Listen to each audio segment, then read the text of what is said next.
بار بار مجلسوں میں شریک ہونے کی اور اس طرح سے بزرگوں کی مجلسوں میں شرکت کرنے کی توفیق مرحمت فرمائے. میں نے شروع میں ہی ذکر کیا ہے، بات تو بہت ساری ہو گئی ہے، بس حضرت کی دعا ہونی ہے اور بہت ساری باتیں ہیں اور آپ حضرات ماشاءاللہ توجہ سے سن بھی رہے ہیں اور چاہ بھی رہے ہیں کہ اگر اور بات کی جائے تو ہم اور بھی وقت دینے کے لیے تیار ہیں، لیکن آپ نے بہت وقت دیا ہے اور آپ کا یہاں بیٹھے رہنا اور مستقل دل جمعی اور یکسوئی کے ساتھ باتوں کو سننا بھی یہ بہت اچھا لگا. اللہ تعالیٰ آپ کے بیٹھنے کو قبول فرمائے. بہرحال یہ ہے کہ اس طرح کے اگر ہمارے درمیان میں ہمارے یہاں کالونی کے اندر اور مسجدوں کے اندر پروگرام ہوں گے اور ہمارے درمیان میں کوئی نہ کوئی ہستی آتی رہے گی انشاءاللہ اور ہماری ملاقات اللہ والوں سے ہوتی رہے گی تو انشاءاللہ ہمارا معاشرہ بھی سدھر جائے گا، ہم خود بھی سدھر جائیں گے، ہمارے بچے اور ہمارے نسلوں کے اندر بھی سدھار پیدا ہو جائے گا. تو ہمیں اپنا تعلق انشاءاللہ اللہ والوں سے مضبوط کرنا ہے اور اللہ تعالیٰ ہم تمام کو ہمارے دلوں میں اللہ تعالیٰ ان بزرگوں کی عظمتوں کو اور محبتوں کو پیدا فرمائے اور ان کی قدر دانی کی توفیق مرحمت فرمائے. انشاءاللہ ہم اسی طرح سے اپنے بزرگوں سے وابستہ رہیں گے اور ان سے محبت کرتے رہیں گے اور ان سے ملاقات کرتے رہیں گے اور ان سے استفادہ کرتے رہیں گے. اللہ استفادے کی توفیق مرحمت فرمائے.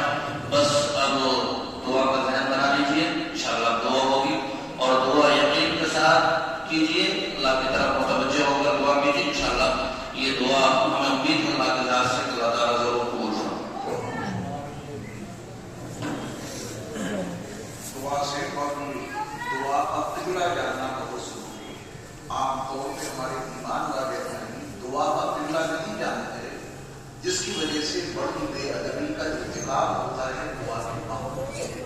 آپ دعا کا قبلہ بھی یاد کر رہے ہیں، 4 قبلے صحیح کر دیجیے. عبادت کا قبلہ اللہ، عبادت کا قبلہ ساری عبادتیں اللہ کی. اطاعت کا قبلہ رسول اللہ، ساری اطاعتیں رسول اللہ صلی اللہ علیہ وسلم کی. من یطیع الرسول فقد اطاع اللہ. نماز کا قبلہ بیت اللہ. یہ 3 قبلے یاد ہو گئے. سنائیں، عبادت کا قبلہ اللہ، اطاعت کا قبلہ نماز کا قبلہ بیت اللہ، دعا کا قبلہ عرش اللہ. یہ آپ کو یاد کرنا ہے، دعا کا قبلہ عرش اللہ. اب کیونکہ دلائل پیش کرنے کی کوئی ضرورت نہیں ہے، ورنہ جن اکابر نے، جن بڑے بڑے علماء حافظ ابن حجر جیسے لوگوں نے اس قبلے کی وضاحت کی ہے، ملازماری اس قبلے کا تذکرہ کیا. لیکن ہم دعا کے وقت دعا کا قبلہ درست نہیں کرتے. نتیجہ اس کا یہ ہے کہ ہماری محبوبی ہمارا مقصد ہے. ہم دعا کے وقت یہاں کیسے رکھتے ہیں؟ دعا کا قبلہ ہے ہی نہیں. اور اگر میں ایسے کر کے دعا مانگ رہا ہوں، باہر کے کسی آدمی سے کہوا دیجیے کہ بندہ کچھ مانگ رہا ہے، وہ کہے گا بالکل نہیں، کیونکہ مانگنے والے مانگنے کے وقت ہاتھوں کو ایسے نہیں رکھتے. دعا کے وقت یہ کرتا رہتا ہے. پوری دعا ہم سے اور آپ سے زیادہ سمجھدار دنیا کا فقیر ہے. دنیا کا فقیر جب کسی سے کچھ مانگتا ہے اس طریقے سے اس کے سامنے ہاتھ پھیلا دیتا ہے کہ صاحب اس نے کچھ کہا. اور ہم اتنے بے ادب ہو گئے کہ اللہ سے مانگ رہے ہیں، ان کے سامنے ہاتھ تک نہیں پھیلا، ہاتھوں کو ایسے کر کے رکھتے ہیں. آئندہ کبھی آپ سے ملاقات ہوگی تو صحیح بخاری سے میں آپ پوچھنا ہوگا کہ ایسے کرنے سے ہاتھوں میں آتا کیا ہے. صحیح بخاری کے حدیث میں آپ کو آج کو صرف اتنا یاد رکھیے کہ دعا کا قبلہ آسمان اور عرش اللہ ہے. تو جب ہم دعا مانگیں تو ہمارے ہاتھوں کی ہتھیلیاں عرش الہی کی طرف رہیں گی. یہ سب کچھ آج سبق دینا وضاحت کر دو. حضرت ابو ہریرہ رضی اللہ تعالیٰ عنہ بیماری بھول کی بیماری میں مبتلا تھے. انہیں کچھ یاد نہیں، جو سنتے تھے بھول جاتے تھے. اور ان کی خواہش یہ تھی کہ نبی علیہ الصلوۃ والسلام کی احادیث سنیں اور ان کو یاد رکھیں. لیکن بھول کی بیماری تھی، جو سنتے تھے بھول جاتے تھے. تو وہ اپنی پریشانی لے کر نبی محترم صلی اللہ علیہ وسلم کی بارگاہ میں حاضر ہو گئے اور عرض کیا کہ یا رسول اللہ صلی اللہ علیہ وسلم، آپ سے جو کچھ سنتا ہوں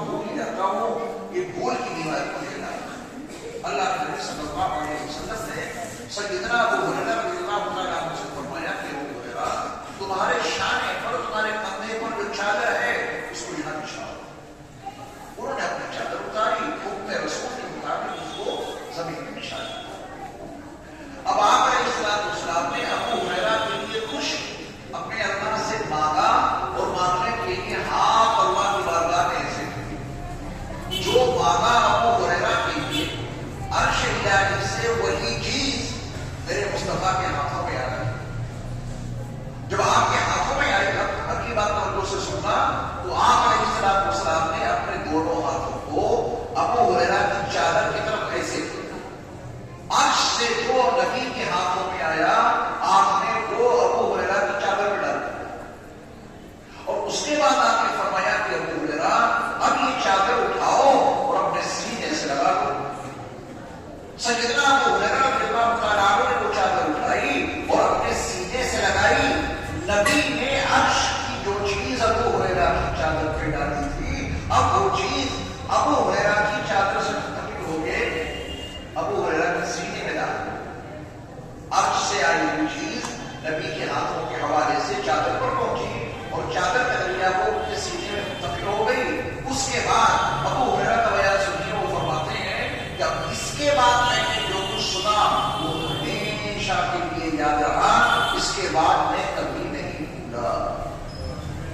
سیدنا ابو ہریرہ رضی اللہ تعالیٰ عنہ کو نبی اکرم صلی اللہ علیہ وسلم کی خدمت میں تقریباً 3 سال رہنے کا موقع ملا. 7 ہجری میں ایمان لائے یمن سے آتے ہیں. کتنا موقع ملا؟ 3 سال.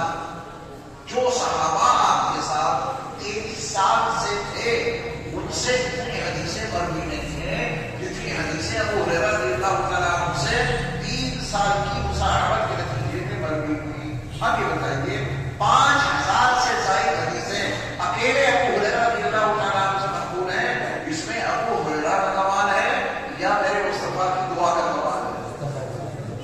ان کو تو نسیان کی بیماری تھی, بھول کی بیماری تھی, انہیں کچھ یاد ہی نہیں رہتا تھا. نبی نے عرش والے سے کچھ مانگا, عرش والے نے ابو ہریرہ کا وہ انعام نبی کے ہاتھوں میں دیا اور پھر آپ نے اس کو ان کی چادر میں ڈالا. انہوں نے وہ چادر نبی کی ہدایت کی تعلیم سے لگائی تو عرش کا وہ انعام ان کے اندر داخل ہو گیا, ہمیشہ کے لیے یادداشت محفوظ ہو گئی. یہ جب آپ ایسے دعا کر کے ایسے ہاتھوں کو سیٹ کر کے مانگیں گے تو عرش سے انوار آتے ہیں, برکات آتی ہیں. اچھا معلوم آپ کو بھی سب کچھ ہے, میں آپ کو یاد نہیں کراتا ہوں, سب آپ کو معلوم ہے. ہاتھ ایسے کر کے دعا مانگیں یا ایسے کر کے؟ جب دعا سے فارغ ہوتے ہیں تو آپ اپنے ان ہاتھوں کو پیروں میں رگڑتے ہیں, گھٹنوں میں رگڑتے ہیں, کہیں اور رگڑتے ہیں, کہاں رگڑتے ہیں؟ کیوں؟ کوئی وجہ ہے؟ آپ کو یہ معلوم ہے کہ اوپر سے انوار آئے, عرش سے انوار آئے میرے ہاتھوں میں. نبی علیہ السلام کی ہدایت ہے کہ دعا سے فارغ ہو کر اپنے دونوں ہاتھوں کو, اپنی دونوں ہتھیلیوں کو اپنے چہروں میں مل لیا کرو. تو جب ہاتھ ایسے رکھے تو پھر ملنے کا تو کوئی موقع ہی نہیں رہا. جب ایسے رگڑتے رہے ہاتھ دعا کے وقت میں, ایسے کرتے رہے تو ہتھیلیوں میں آپ کے آیا کیا ہے وہ آپ ایسے پوچھ رہے ہیں. پہلے ہتھیلیوں میں عرش کے انوار لے لو, وہاں کی برکتیں لے لو, پھر دعا سے فارغ ہو کر اپنے ہاتھوں کو اپنے چہروں پہ ملو. چہروں پہ ملنا تو یاد ہے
عدلیت معلوم ہے. دعا میں کچھ فرض نہیں ہوگا جس کا معافی اللہ ضروری ہے. اگر وہ فرض برپا نہیں کیا دعا مجبور میں نہیں کیا. اس کو اگلی مجلس میں سمجھائیں گے انشاءاللہ. یہ بڑا مسئلہ ہے پیدا چلے. دعا کا ایک فرض یاد کر لیجیے. دعا کا پہلا فرض ہے اس یقین سے مانگنا کہ ہمارے اللہ ہمیں ضرورت ہے. اگر اس فرض میں کوئی کوتاہی ہو گئی, یقین میں کمزوری آ گئی, تو پھر کوئی دعا مقبول نہیں ہوگی. دعا کے آداب میں تو جو آداب ہیں وہ تو نہیں. دعا کا فرض میں نے آپ کو سکھایا. یہ فرض ہے, فرض. اگر یہ فرض ہی ادا نہ کیا تو ہاتھ کھانے سے ملے گا کچھ نہیں. یہ فرض ادا کرو کہ ہم اپنے اللہ سے جو مانگ رہے ہیں وہ ضرور دیں گے. یہاں نہیں تو وہاں ملے گا, شکلیں بدل کے ملے گا. آپ کا بیٹا اس موسم میں آئس کریم مانگے تو آپ آئس کریم کا ذریعے کچھ اور دیتے ہیں کیونکہ آپ کو اس کے آواز کا زیادہ علم ہے. ہم اپنے اللہ سے جو مانگیں گے وہ دیں گے ضرور, چاہے وہ شکلیں بدل دیں یا یہاں کے بجائے وہاں دیں, دیں گے ضرور. اگر انہیں دینا نہ ہوتا تو مانگنے کا راستہ نہ ہوتا. وَإِذَا سَأَلَكَ عِبَادِي عَنِّي فَإِنِّي قَرِيبٌ أُجِيبُ دَعْوَةَ الدَّاعِ إِذَا دَعَانِ فَلْيَسْتَجِیبُوا لِي. وہ مانگنے کا آرڈر دیتے ہیں. تو دعا ایک مستقل موضوع ہے, اس میں کافی اس کی تعلیمات ہیں, ہدایات ہیں. سب آہستہ آہستہ آپ کو یہ یاد رہتے ہیں. علماء سے آپ بات کیے انشاءاللہ. دعا کا فرض بھی اپنے ذہن میں رکھیں اور ایک فرض اور ایک ادب کو مضبوط رکھیں. اللہ سے دعا مانگیں گے, لیکن دعا کے مانگنے سے پہلے تھوڑی دیر کے لیے مراقبہ کریں. مراقبے کا مطلب دنیا اور اس کی تمام چیزوں سے ہٹ کر کے اللہ کی طرف ایسے متوجہ ہو جائیں. آنکھوں کو بند کر لیں, زبان کو تالو سے لگا لیں اور یہ یقین بنائیں کہ اللہ کی رحمت آ رہی ہے, میرے دل میں سما رہی ہے, میرے دل کی گندگی دور ہو رہی ہے. سما نہیں, دل بطور شکرانے کے کہہ رہا ہے اللہ اللہ اللہ. سما سے نہ کہنا, اپنے دل سے آج اللہ اللہ کہلواؤ. آنکھوں کو بند کر کے زبان کو تالو سے لگا کر کے اللہ کی طرف متوجہ ہو جاؤ. تھوڑا سا مراقبہ کرو تو بہت عطا کرنے والے ہیں.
ہمارے پیارے اللہ ہمارے سارے گناہوں کو معاف کریں.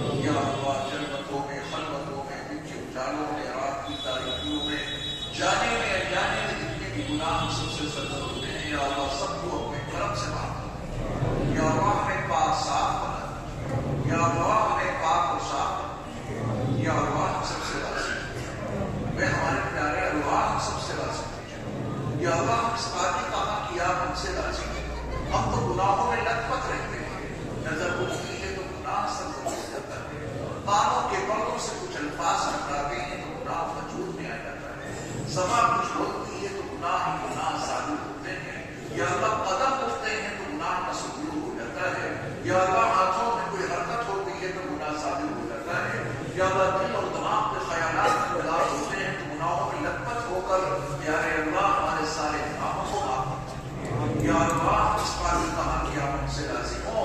یا اللہ پھر بھی ہم سے راضی ہو جائیں. یا اللہ جو بیمار ہے وہ شفا عطا فرمائیں. جو پریشان حال ہے ان کی پریشانیوں کو دور فرمائیں. جو مقروض ہیں ان کے قرضوں کی ادائیگی کے لیے تمام اسباب غیب سے مہیا فرمائیں. یا اللہ جو بے اولاد ہیں ان کو نیک اور سارے اولاد عطا فرمائیں. یا اللہ جن کی اولاد نافرمانی پر آمادہ ہے اسے فرمانبردار بنا دیجیے. یا اللہ اس نافرمان اولاد کو والدین کی آنکھوں کا نور ان کے دلوں کا سرور بنا دیجیے. یا اللہ جو ناجائز مقدمات کے محفوظ ہیں یا اللہ ان کو باعث تکلیف فرما دیجیے. یا اللہ جن احباب نے ہم سے دعاؤں کے لیے کہا ہے یا لکھا ہے یا ان کا ہم پر حق ہے یا ان سے کو رکھتے ہیں میرے مولا ان کی تمام جائز مرادوں کو غیب سے پورا فرما دیجیے. یا اللہ اس مجلس کو قبول فرما دیجیے. یا اللہ ہم سب کے اعمال میں خصوصی نظر رحمت کر دیجیے. یا اللہ خصوصی نظر رحمت کر دیجیے. یا اللہ ہم سب کو ایمان اور خاتمہ نصیب فرمائے. یا اللہ حرمین شریفین اور مسجد اقصی کی حفاظت فرمائے.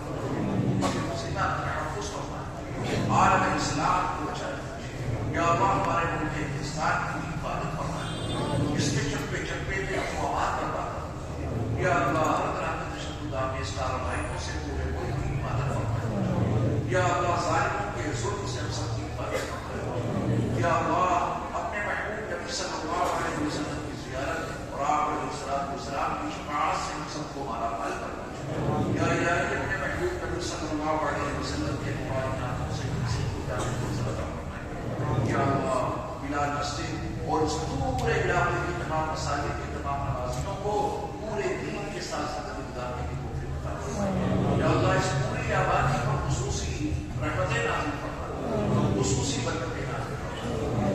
یا اللہ بلال مسجد کے امام صاحب نے ایسی قرآنی اور بابرکت مجلس کا اہتمام انتظام اور انتظام کیا ہے. یا اللہ اپنی شاعر شان ان کو جزائے خیر عطا فرمائیے. ہمارے جو احباب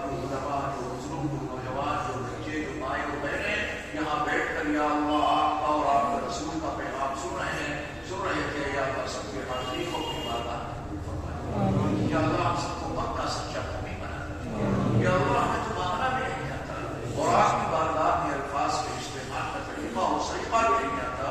مگر ہمارے پیارے اللہ آپ کو عالم ضروری اور شہادہ ہیں. آپ ہماری حاجات کو ہماری ضروریات کو ہم سے زیادہ جاننے والے ہیں. یا اللہ ہماری تمام دینی دنیا کی حاجات کو ہم سے پورا کرنا. یا اللہ جو کچھ مانگا ہے وہ بھی عطا فرمائیے. جو مانگنا چاہیے تھا اور نہیں مانگ سکے وہ بھی اپنے کرم سے ہم سب کو برابر فرما دیجیے. یا اللہ ہماری تمام دعا کو کرم سے اپنے محبوب نبی صلی اللہ علیہ وسلم سے قبول فرمائیے. صلی اللہ تعالی علیہ خلقہ محمد و آلہ و اصحابہ اجمعین برحمتک یا ارحم الراحمین. السلام علیکم ورحمۃ اللہ وبرکاتہ. کوئی بھی ایسی ترتیب نہ بنائے جس سے کوئی پریشانی ہو. سکون و اطمینان کا ماحول